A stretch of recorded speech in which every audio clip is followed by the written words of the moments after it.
Okay, so let's. We've got already quite a few people that joined, so we're going to start. So welcome to this Zoom call with David Sandeman, who's the managing director of Essential Information Group, and I'm pretty sure. Hi, David. How are you? I'm extremely well in sunny Reigate down in Surrey. Nice one. Good stuff. So probably many of you already know David from in being in auctions, and he's the founder of Essential Information Group. He basically collates all the data from all the auctions in the UK, and he's a very knowledgeable person, and he kindly offered to run this webinar today to basically give you information on Essential Information Group, because that's going to be part of the workshop. And being part of the workshop, I thought it's best that you hear from the actual person who founded it and who's got all the knowledge on this. And I'm going to run through some things on the day about the Essential Information Group, how I use it. But this webinar is invaluable in how you're going to basically make things work. So, David, I'll leave this to you. Okay. Take it over. Thanks. Well, good evening, everybody. Hope you all, and thank you for taking the time out of your busy pre-Christmas schedule to join me on the talk. I hope you find this useful. I'm going to be talking very briefly about some key information about the auction industry, how we're going to how to find the properties, why our site works really well for people involved in the industry, and a quick look at a couple of deals which have been done, and talk very top level about some ways of dealing with the legal documentation, which is crucial. So I'm just going to start with a little slide. It's a website which cutting from a website which appeared a few years ago, but it's still relevant. And the headline was property developers make whopping profits from Lambeth Council home sell-off. Now, local authorities like using auctions for selling property. Three main reasons. Firstly, it's a completely open, transparent marketplace, so there can be no suggestion that brown envelopes were passed around, etc. Secondly, on the fall of the gavel, they've got a sale, and I'll go into that in more detail later. And thirdly, the speed, and that's what they like. So local council use them a lot.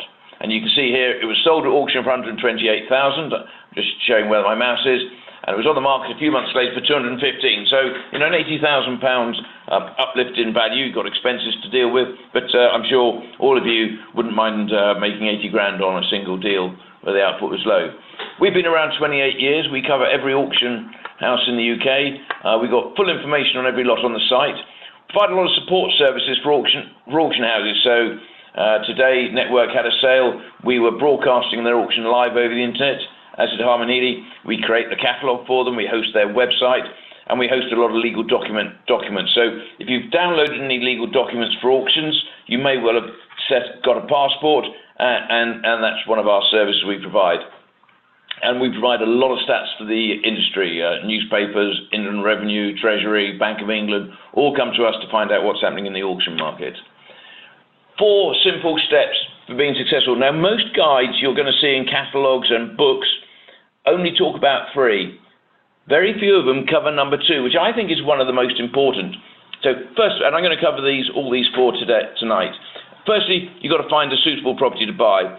Well, if you don't know it's coming for sale, you definitely haven't got a chance of buying it. And because our site is the only one in the UK with all the properties on it, it's the go-to place for you guys. You've got to find out what it might sell for. It's pointless chasing a lot down, thinking I'm going to buy this lot because it's got a guide price of 100,000. If my database, or if what's happened on properties like that in the street or in the locality have been selling for, say, 150, and you're only prepared to go to 120, it's probably not worthwhile looking at it. And so many people in the industry think that the guide price is what the auctioneer expects to sell it for. It is not. I'll cover this off right now. The guide price is only an indication as to where the reserve is currently set. It is not what the auctioneer necessarily expects to sell it for. So if you see a property with a guide price of £1, it just means it's a no reserve lot. does not mean that he only expects to get £1 for it. And so many people spend a lot of money getting legal documents checked, etc., because they've relied on the guide price as to an indication as where the sale price might be. No, the best way to find out what it might sell for is to look at what's happened in the past, and I've got some good examples of that. Then, once you've worked out what it might sell for at auction based on what's happened in the past, if you're comfortable with that price or it's near where you want to be, then you need to be looking at the legal documents and arranging the funding. And if that all goes to plan and you get the green light from those two, then 4, bid and hopefully buy. But do not miss out number 2. The amount of money spent on due diligence, such as legal checks and arranging money, only to see the property sell for a load more money than the bidder was prepared to pay, is staggering. And I would not want any of you to fall into that problem. So just ask a very general question, forget auctions for a minute.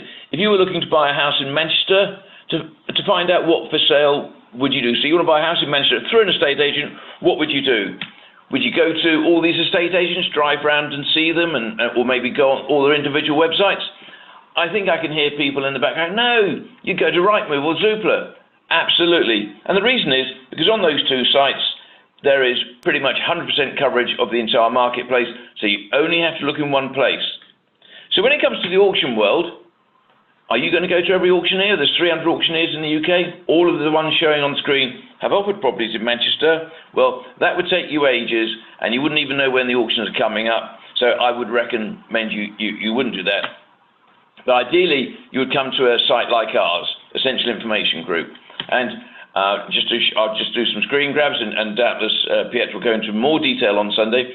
But here we've got a range of ways you can specify your area. You can put something in there, or you can put a postcode and a radius, or you can do it based on the whether it's inside the M25 or a region of England, or draw a map. Having decided where you want to look to buy, you then can choose the type of property. Here I put freehold, vacant, part vacant, all investments, house and flats. But there's many more options, and there's more. You can go a lot more granular than that with these more option buttons. You'd then select future lots, and you're going to get a set of results as we have here. We show them on a map, and this is how how we show the property. Well, first of all, you can see my mouse. This has got the contact details for the auctioneer, and it gives you a bit of background on how many properties he's selling. This is the full catalogue entry, and this links out to our house price, a little bit like the house prices on Rightmove, although it's on our site, and you can see it there. A lot of the properties, we've got a direct link out to the legal documentation, crucial. And then this button here tells you what else has happened in that postcode. So this property is located in RH2, and it would show me all the properties, and this is just some of them, which have been offered at auction in the past in RH2. This one here is really, really important. It tells me that this property has been to auction, and it's just up the road from me, about half a mile from my office, 3 times before. Would you want to know that? I suspect there's not a single person on this webinar tonight who if you were looking at a property coming to auction, you wouldn't want to know whether it's been to auction before. And it's 3 separate auctioneers. You might be then phoning this auctioneer up, McHugh, and saying, I see it's been to auction 3 times before. They say, you got access to David's website, have you? Yes, well, we think it was overpriced. It could be there's problems, and I've got a really good one to show you in a minute. And then finally, we've got a location map, and there's other icons as well. These are the key ones, but what's happened in the street? And this one, you can see that picture, is very similar, is the same house, been to auction before. There is nowhere else on this planet that you can find out what things are sold for at auction. It's as simple as that. And then you can set up what we call an auction alert. So I've got an alert because I live in RH1 and an office in RH2. So that anything that comes to auction, which has got a guide price of less than £450,000, I'm going to get sent an email as soon as it hits the database. Not only before the auction, but also after the auction. So we had a couple of auctions today in London, which had properties in RH1 and RH2, and the auctions finished about 3 o'clock this afternoon, and by 4 o'clock, I got an email to tell me what sold and what didn't. And in fact, one property I went to view didn't sell, and I've made an offer to the auctioneer to buy it. He hasn't come back to me yet. It's that quick. Without it, I might have forgotten. I've actually forgotten the property was going to auction today, but because I got reminded, I was straight on to an unsold lot. And let's see how we get on with that. You might say, well, but you get lots on the Rightmove. Yes, Rightmove does have auction properties on it, but it doesn't have them all. Certain types of properties won't be found, ones which are tenanted, ground rents, interesting development opportunities, commercial properties, things like that. They're not on the portals. And no one portal covers all the auctioneers. So, for example, in the southeast, Clive Empson is a very big auction house. It's a really good auction house. They don't show their lots on Rightmove. So if you're relying on Rightmove to tell you about what's coming up for auction, you'll be missing out on the biggest auction in the southeast counties. You can't afford to do it. And crucially, no one has results. There are no results of auctions on those two portals. And you need to be able to look at that. Size of the market, well, there are the numbers, about 36,000 lots a year, 170 auctions a month. And private buyers, auctioneers tell me, private individuals who are looking to have a sort of secondary income or might have a full-time job or be self-employed account for a lot of the buyers at the auction. So if that's your profile, you'll be in good company. And then the types of vendor, repossessions, we see a lot of those. The one I'm looking at was a repossession. Local councils, we talked about that earlier. Property companies, very big. Property companies like it, again, like local councils, speed of sale. They put a property to auction. If it sells, they'll be getting a 10% on the auction day, and they'll be getting a signed contract for the person to complete 4 weeks later. There's no backing out. They have a deal, so they can plan their goods. Because, you know, with 30% of auctions, of private treaty deals falling out of bed and taking over 100 days to get across the line, it's no wonder that people like the certainty of the auction sale. Receivers and administrators, very much like mortgagees and executors. Somebody dies, we see a lot of properties where the person who owns it has died, being sold again. It's a quick sale. You know, if you're a beneficiary under will, you're going to get the money quickly, which is what people want. Types of property, well, big to small or small to big. Vast majority are residential, 70%. Over 55% are vacant, so that's over 18,000 lots of vacant residential units. And the vast majority are going to need some TLC. So if you want to get your DIY kit on it and refurbish it before you rent it or sell it, that's most of the properties will need some work doing to them. Difference between auctions and agents. Well, in an estate agent, when you see a property, you make an offer, and that's totally subject to contract. Whereas with an auction, when you bid and the hammer falls on your bid, you have exchanged contracts. We're talking principally about room sales, unconditional room sales. You have exchanged contracts, which means you've got to do all your due diligence and be completely happy with the property prior to bidding. And I must stress, you want to make sure you're not doing a lot of work and spending money on legals on a property which is going to go for a lot more money than you're prepared to pay. Different types of property come to auction as well, and a much wider geographical area. So your local estate agent, where you live, I would suggest that the vast 90% of the properties will be within 3 or 4 miles of the office. The auctions today were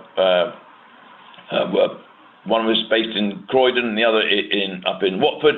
Both of those were offering properties all over the country. So you can't just go to your local auctioneer to see what's coming up. No, there'll be all different auctioneers which you've never heard of offering properties right on your doorstep.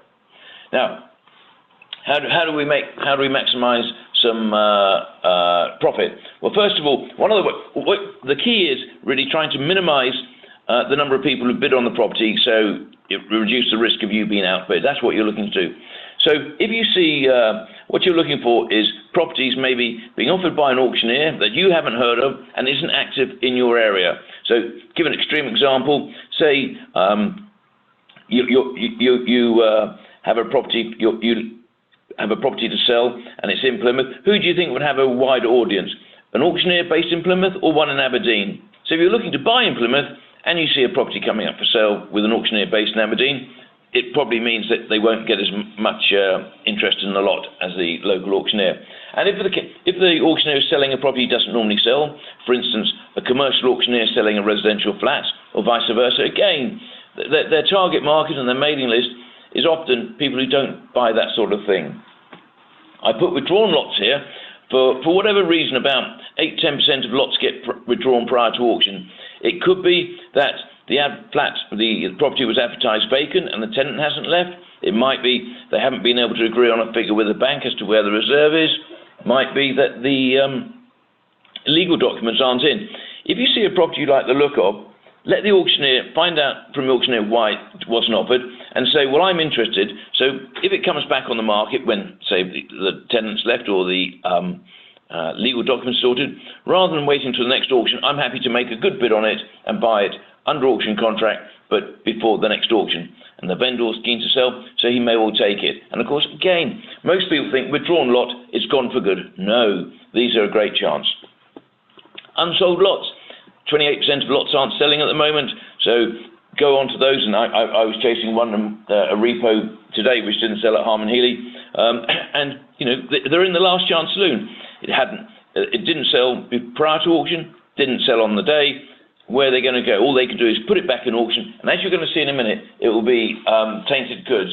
It'll be it's been to auction before, and it's has a bit of a stigma about it. And of course, if it's got a high guide price, then it's not going to sell. So maybe you should be looking to do a bit of detective work beforehand, so that when it isn't sold, you're in a position to go and buy it. A couple of examples of deals done at auction. This was in Thamesmead. You can see bought in September 1790, sold 260. Good margin really, £70,000 uplift in value. Few fees to pay, but good value, and not much to do with these properties. That they're well built and they were well fitted out. And again here, house in Mottingham, is just examples we pulled out of the database. How to source property? Well, I'm bound to say best way is to join EIG, because we will tell you automatically, and Piet will doubtless say he uses it. I looked at his usage figures. He's on our site the whole time. I use it a lot. Join us, or if you suffer from insomnia, then search the internet all night looking for the things. I've got a team of 5 people who go to every auctioneer's website all the time, getting the data. It's a full-time job for 5 people, but if you want to do it, if you try and do it yourself, you're going to miss so much property, and without the choice, you may end up paying more than you planned to. Preparation. Well, I think actually at this stage, I'm just going to show you how the site can be useful. So I'm just going to pull this on here, and I'm going to go to my website. Let me just maximize that. And I believe you're basing some of your work around the Auction House London sale, which is coming up. So I'm just going to go and look at their catalogue. And here it is. And here we've got a list of lots. And somebody's in my office today, we were just looking at this, and they were interested in, let me find it, lot,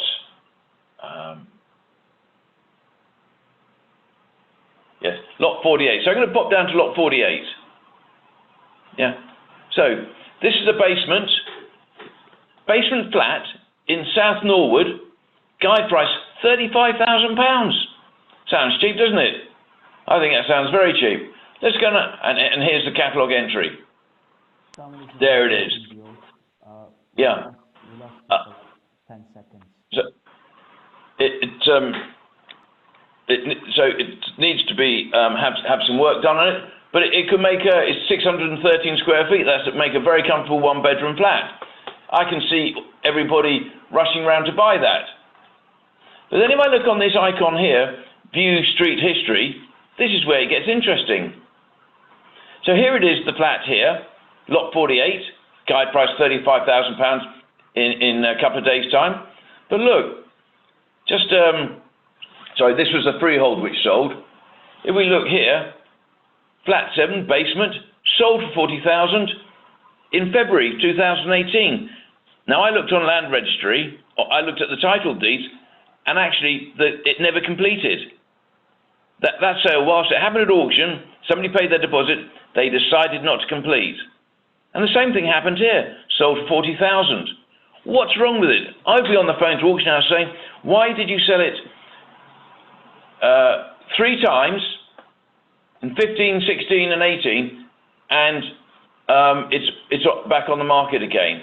And that was the freehold. And again, you see, this is sold prior there, undisclosed. So this sort of information is absolutely crucial for you. And I'll just go back on my browser.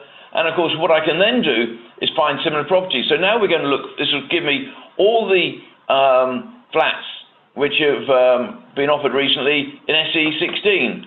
And there, that wouldn't be applicable. Here was a flat, one-bedroom flat in the same postcode, sold for 380. So they are huge values. There must be something dreadfully wrong, and you can see this flat coming up again. This raises a real big sort of flag for me in the system. And just to show you that's not, that property had been offered at auction 4 times before, and I'll take you to another one.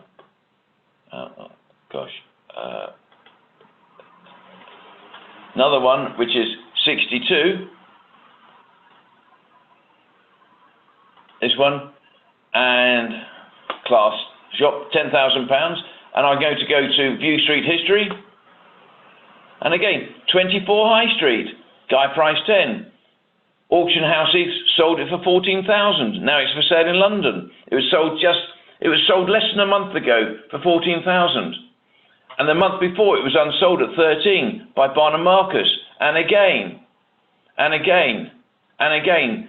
Do you want to know about these? I think you do. And the only place you're going to find it is on our site. 2018, unsold. They were asking 22. So they're asking, and again, in the Auction House London catalogue, over 30% of the lots have been to auction before, and every single lot, bar 12, there have been other properties offered at the auction at some time in the past. Without having sight of this, you are totally blind. So, you know, this is giving you really good market intelligence on what's happening in the marketplace. That's why the site's so useful, and that's why I would strongly recommend it. I know Piet does. Now I've just got to figure out how I get back. Yeah. So estimate the likely, understand the guide price. We've discussed that. It's only an indication where the reserve is. It's not what the auctioneer necessarily expects to sell it for. Crucial you estimate that. And this is all the preparation work, which I'm going to go through. Sorry.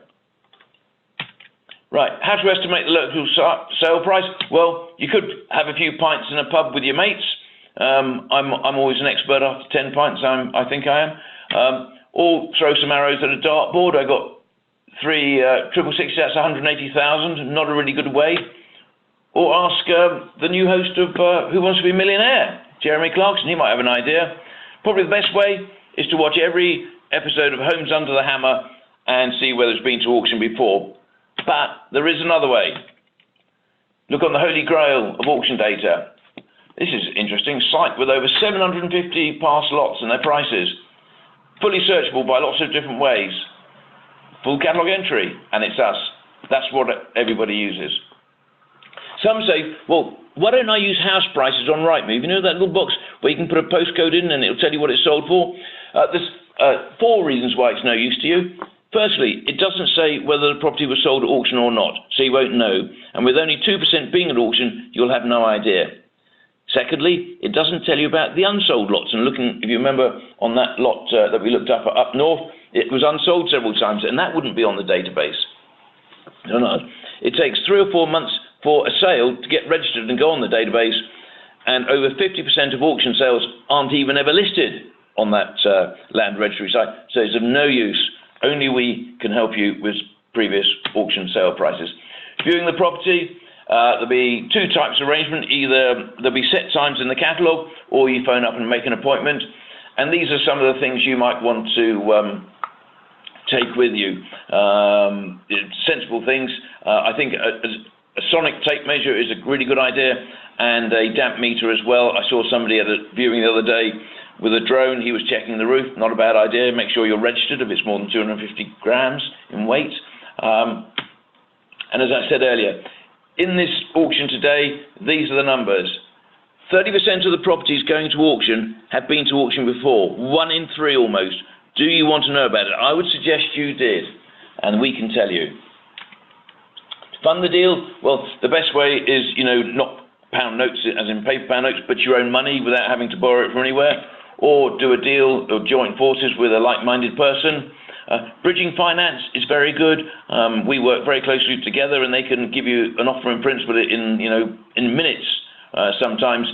Given the speed of which the auction happens, going to a high street bank to arrange a domestic mortgage, you will not have enough time. By the time you've been able to tell them how much you spend on cat food, the auction would have been on gone, and so you just won't be able to do it. What a lot of people do is they take out bridging finance, buy the property, and then transfer to a longer-term finance once they've done the building work. And remember that if it's got things which need doing to it, it could lead to a retention. The retention might be 100, well, not with bridging finance, but with a high street mortgage. They might say, if it's got any of these issues, you would need to fix them before they'll give you either all the money or they'd retain 10%, for instance, for damp. Little property, nice little deal. Somebody did up in Newcastle. Got an uplift of 55% plus costs out of that. Now, strategy for checking legals. What you do not want to do is to see a property, think, this is where people make mistakes. They see a property, the guide price of 100,000, think, oh, I'm going to go and buy that at auction for 10,000. No, it's only where the reserve is.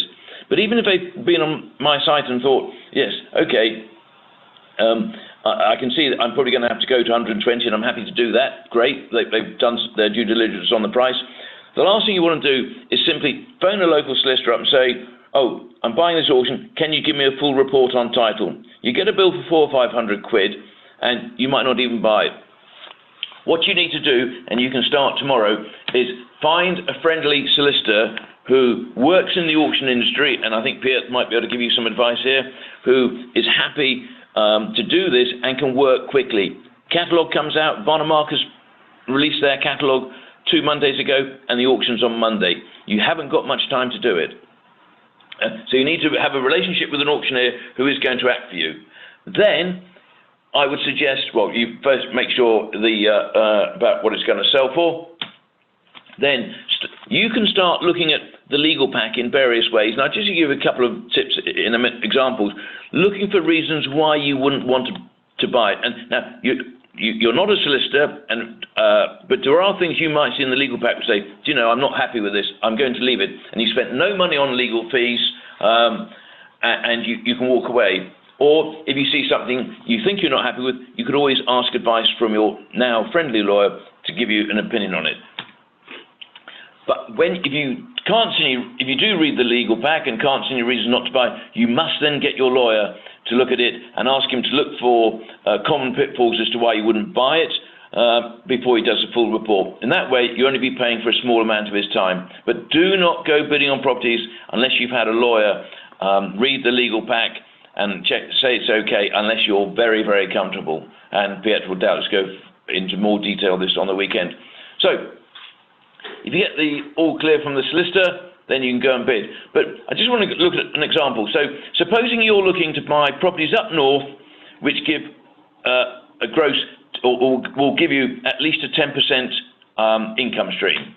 So, just ring. You must take legal advice prior to bidding. But in essence, look for reasons why you wouldn't buy. It sounds negative, but if you can find a reason which is a red line not to buy, walk away. And let me give you an answer. So we're talking about you want to buy something which will give you an income of more than 10%. Well, here was a flat in Liverpool, sold for 67, income of 7,200, yield 10.75%. That's more than 10%. Is that going to be a good flat? Well, I looked at this, and guess what? I went straight to the service charge. The first document I looked at this, I wasn't thinking of buying it, but I just was interested. And you'll see there where my mouse is, management fee, £3,137.55p, which when you deduct that from the income, it's now yielding 6%. Do you need to be a solicitor or an accountant or a surveyor to tell you that 6% is a lot less than 10% and below 10%? No. So if you're looking for 10%, this property is not ideal for you. You don't want to be going to get a load of legal work done because it fails because it's not got 10%. Simple. Walk away. Special conditions of sale. This is where the snakes lie. And I would suggest it's the first document I always read.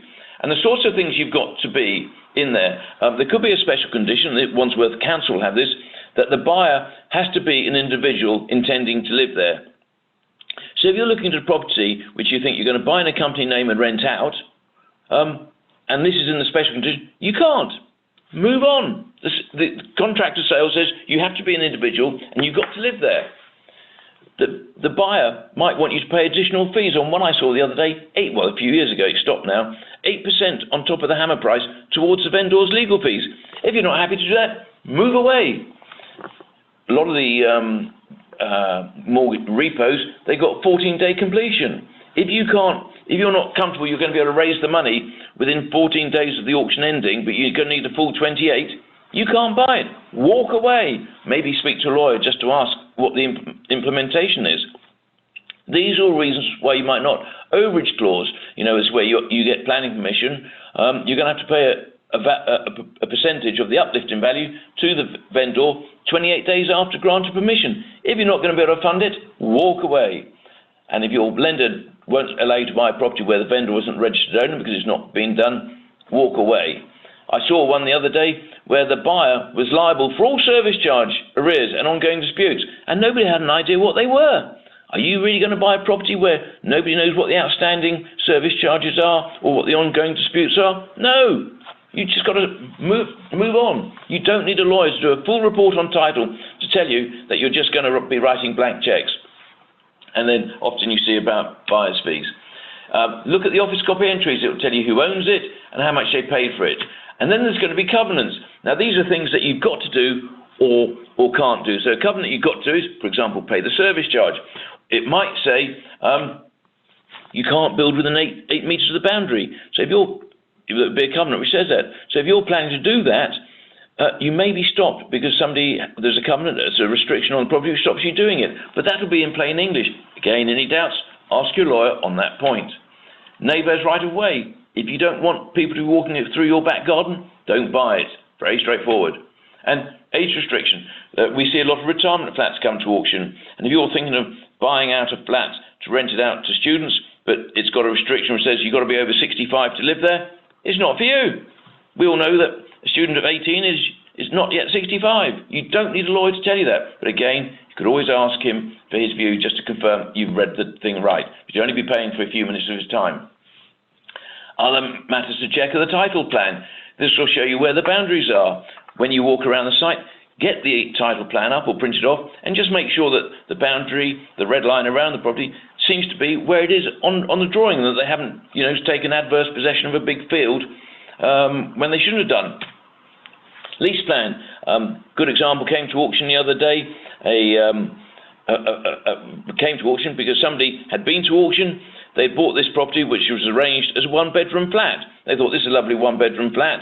The mortgage surveyor went round to value it, and he wrote a report saying nice one-bedroom flat worth whatever it was worth, sent it to the lawyers, and the lawyers looked at the lease plan. And on the lease plan, the flat was arranged as a studio flat. And what had happened was somebody, without the freeholder's permission or consent, had put a dividing wall up to divide the studio room into two rooms, living room and bedroom, and as a result wasn't complying with the lease, and it was they'd not got the freeholder's permission. It was unmortgageable. So you don't need a surveyor or an architect to tell you, oh, I've just walked into a one-bedroom flat, and the drawing on the lease plan is a studio. That'll be bad. You would definitely need to investigate that and probably stay away from it. So you'll see all the time I'm looking for reasons not to buy it. And when I don't find any reasons not to buy it, which are obvious and straightforward and beyond reproach, then I say to my lawyer, have a quick look at these documents, and he then looks in detail to make sure the title's right. So in a lot of reasons you'll say, I'm not going to buy it. You are sometimes when it was purchased is relevant to you. Planning status, TPOs. You might think, well, I'll chop that tree down and build an extension. If it's got a TPO on it, you can't chop it down. Your plans will be snookered. So definitely a good place to go is to your local authority planning department to look at the planning not only on the house or the property you're looking to buy, but all the neighbouring ones as well. You get an indication of what's been allowed to do and what wasn't. It's a great place to be. Have the permitted development rights been used up or not allowed? You know, with properties, you under planning rules, you can extend it by 10% up to a maximum. But if that's already been done, or those rights have been taken away at planning, you won't be able to do that. Rateable value's handy. On the auction day, make sure it's going to be offered. Bring along some ID. Get to the room early. Check the addendum. There'll be a sheet with any changes to the property.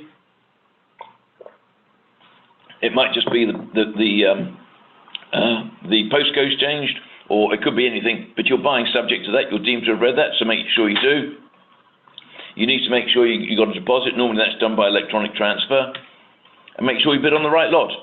The auctioneer, once you've placed a bid, the auctioneer will always come back to you, but do not leave it to the last minute. I see a hammer often go down and person, I left it too late. No, don't try and leave it to the last minute. And if you're going to telephone bid, that's a great way of bidding if you can't make it to the room. Successful bidder, you're going to pay over 10%, and you need to sign the memorandum of sale. Here, when you fill out the form, be absolutely clear in your mind whose name is going to go on the title deeds. So if I was buying a property for myself and my wife jointly own it, I would say the purchasers are Mr. David Sandeman and Mrs. Emma Sandeman. If I just put David Sandeman and the paperwork's drawn up, and at a later stage before completion said to the vendor, oh, can you put my wife's name on it? He could say, no, I sold it to you. But if you want, for 10 grand, I will approve it. So you don't want to get caught out. To be absolutely clear, the name you're going to put on the contract. And the contract's exchanged on the fall of the gavel, but the paper contract, which is evidence of what happened, or just a record of what happened, is done in the room. Make sure it's insured. Unsold lots, we talked about that. If it's accepted, then you're going to need to pop down and see the auctioneer or do an exchange by email. Phone the auctioneer up and he'll tell you what the procedure is. They're all slightly different. Withdrawn lots we spoke about. And the do's and don'ts, well, the one most important one is do subscribe to us because it's invaluable information. Legal advice, do take legal advice, but as I say, go through the documents looking for reasons why you won't buy. Sounds negative, but if there's a reason you don't want to buy it, then you haven't wasted a lot of money. Get your finance in place. You know, so getting finance in place and finding a friendly solicitor, you've got to be doing early on in the process. Not when if you leave it to when you found a property, you will not have enough time. A couple of examples here. Auctioneers like to have reserves of, say, often 20-25% below what people think it's worth. This is a repo in Essex. It was on at 160, didn't sell. Price came down with the estate agent to 145, still didn't sell. And it went to auction in August 2006. This was around the time of Lehman Brothers. It was unsold, and the reserve was 115, and you can see, you know, sort of 25% off the last asking price in the estate agent. It then sold in October, 101,000. So initially it was on 160 and sold for 101. And somebody sold it privately. The buyer sold it on again 3 months later, 122. Nice little deal. These are what some auctioneers say about us.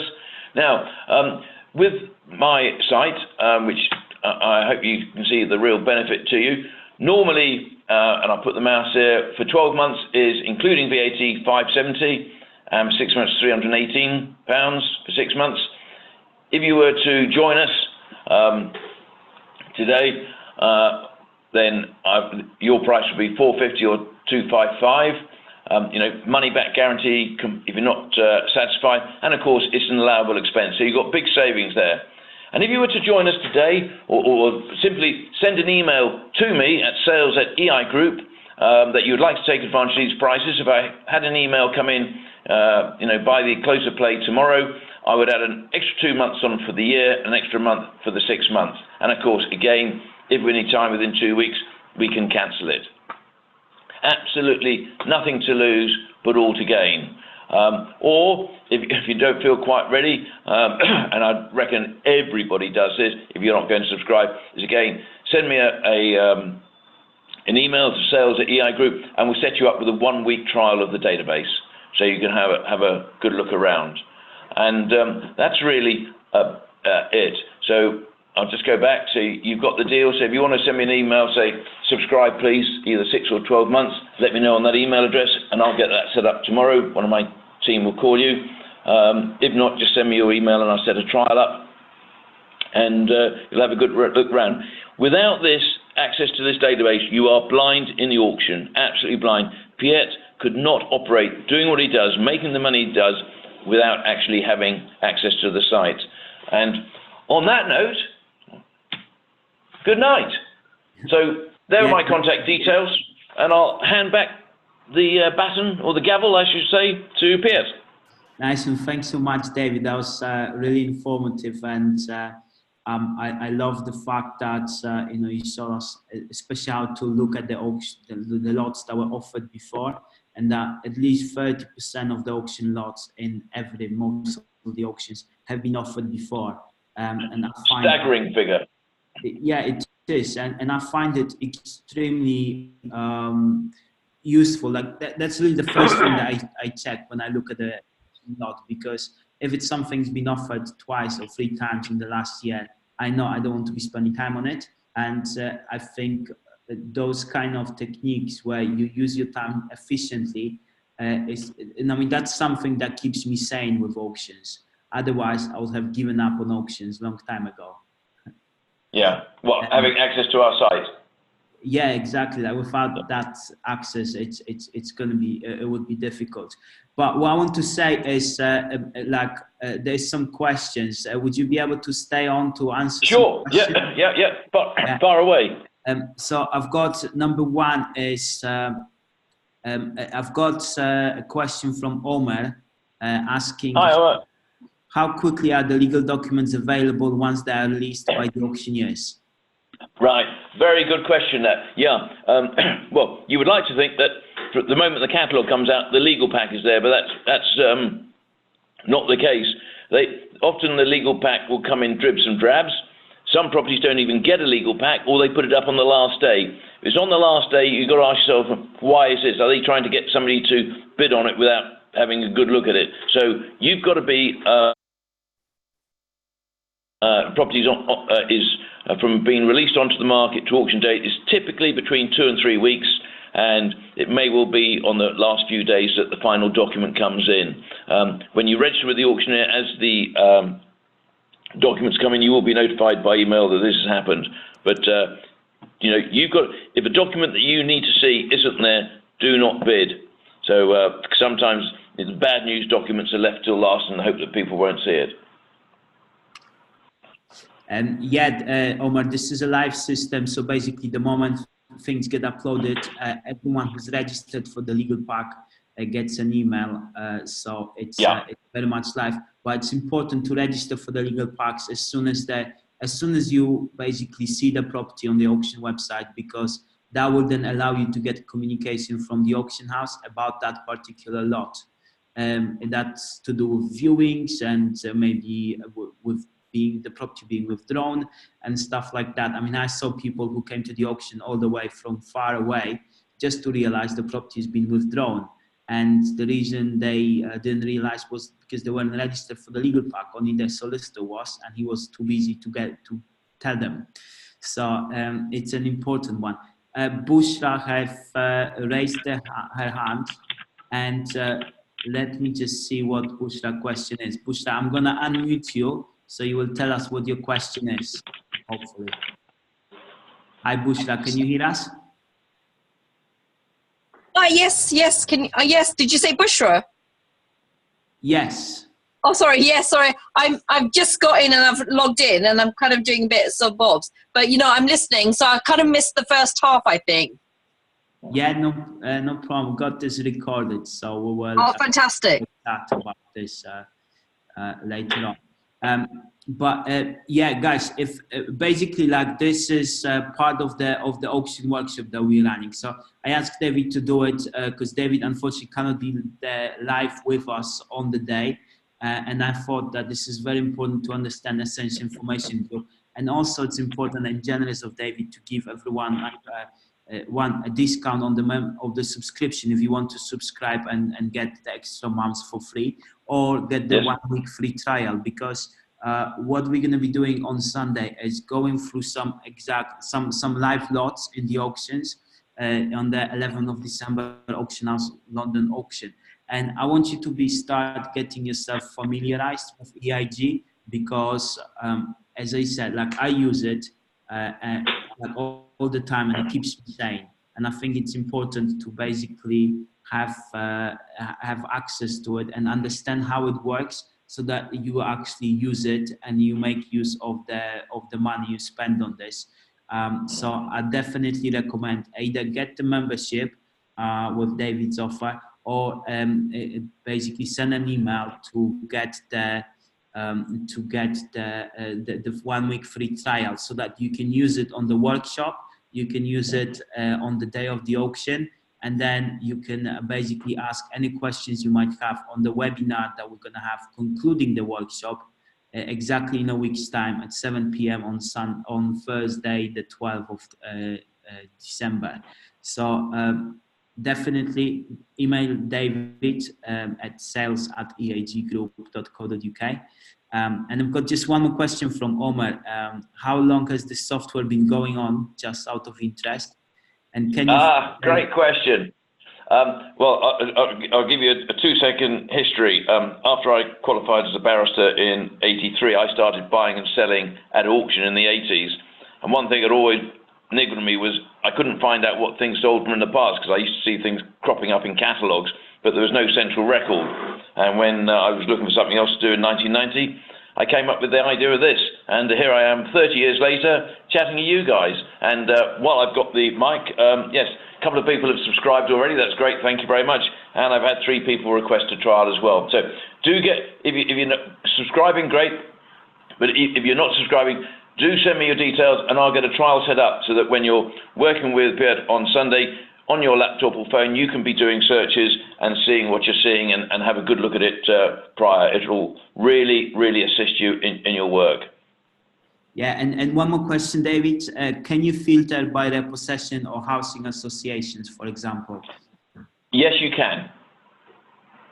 Yeah, perfect. Yeah, you can run a search on it again by when you join us or take the trial. At the very bottom, you can search by vendor.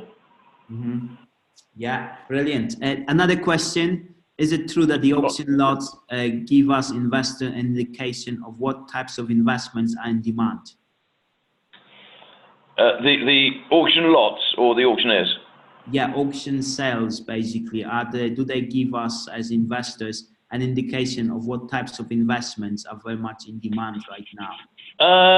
Well, I think you can see, from the result what type of selling well, but a sale is there's 2 factors in whether a property sells or not, or is even offered, is where the vendor is happy to have the guide price and reserve, and the popularity of that type of property. But so you'd have to be careful about saying this is where the market is, because it's sort of driven by the vendors, saying, well, I'll sell this, but I won't have a reserve where the auctioneer wants it, so it never ends up on the market, in the auction market. It ends up hanging around in the private treaty market. Yeah. One more question is: do you see a shift from residential to commercial investments? No, not at all. Since I've been collecting data, it's always been 25% is commercial and 75% is residential, and that's not really shifted much. Mm-hmm. Okay, nice one, David. Thank you so much.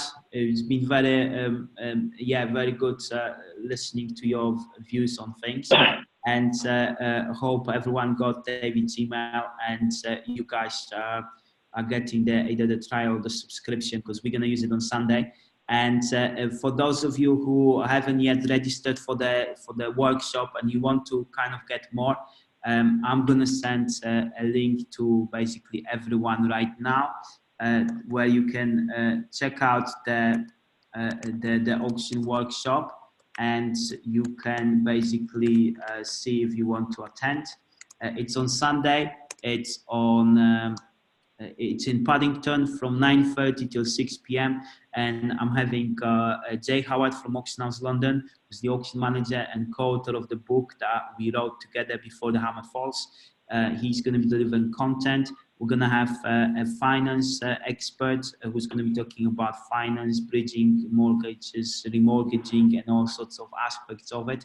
I'm going to be doing a live sort of case studies and examples of things that I bought this year, last year, I sold for clients, and I was just giving you the practical knowledge of stuff. And we're going to be going through some some spreadsheets and how I kind of assess things, assess deals. And also we're going to have a solicitor who's going to be telling us how to review legal packs, like for ourselves before even coming to them. And then he's going to be reviewing a live auction lot. So he's going to open up the legal pack, tell you the kind of ways he's looking at things, and how you can basically do it for yourself before even coming to the solicitor, and decide whether this is something you want to go after or not. And if you are going after, then only use solicitor, because like David said, there's a lot of things that you can filter out yourself and to conclude that the deal is not for you and you don't need to spend more money for this. So I am looking forward to seeing you on Sunday, 9:30 a.m. in Paddington. You will all get an email, or if you're told me that I can add you to the, what do you call it? I will add you to the WhatsApp group. I'll send you all the information there. So again, thanks very much for joining, and I will speak to you all soon. Thanks, David. Okay, thanks. Bye-bye all.